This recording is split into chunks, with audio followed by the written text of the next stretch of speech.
மக்களுக்கு நிவாரணம் கொடுக்க முடியவில்லை என்றால் எதற்கு நிதியமைச்சர் பதவி? முதல்வர் மு.க.ஸ்டாலின் கேள்வி. பெண்களுக்கு மகளிர் உரிமை தொகை மாதம் 3000 ரூபாய் வழங்குவோம். தேர்தல் அறிக்கை வெளியிட்ட அதிமுக. அநீதிக்கு புறம்பாக யார் நடக்கிறார்களோ அவர்களுக்கு எதிராக நான் விஸ்வரூபம் எடுப்பேன். ஓபிஎஸ் பேச்சு.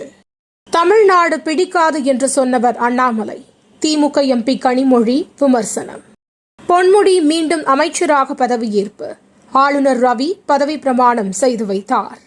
மயிலாப்பூர் கபாலீஸ்வரர் கோவிலில் தேரோட்டம். லட்சக்கணக்கான பக்தர்கள் பங்கேற்பு. பாஜக 2ஆம் கட்ட வேட்பாளர் பட்டியல் வெளியீடு. விருதுநகர் மக்களவை தொகுதியில் ராதிகா சரத்குமார் போட்டி. தேமுதிக வேட்பாளர் பட்டியல் வெளியீடு. விருதுநகர் தொகுதியில் விஜய பிரபாகர் போட்டி. சீமானின் நாம் தமிழர் கட்சிக்கு ஒலி வாங்கி சின்னம். தேர்தல் ஆணையம் ஒதுக்கீடு. +2 பொதுத் தேர்வு நேற்றுடன் நிறைவு. ஏப்ரல் 1 முதல் விடைத்தாள் திருத்தும் பணி தொடக்கம்.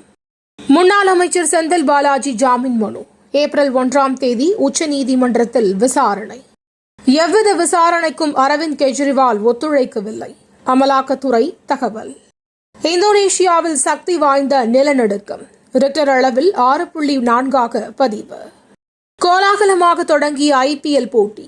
ஏராளமான ரசிகர்கள் பங்கேற்பு. நெல்லை, தென்காசி உள்ளிட்ட 5 மாவட்டங்களில் இன்று மழைக்கு வாய்ப்பு. வானிலை மையம் தகவல். தினந்தோறும் காலை தலைப்புச் செய்திகளை உடனுக்குடன் தெரிந்து கொள்ள வணக்கம் இந்தியா நியூஸுடன் இணைந்திருங்கள்.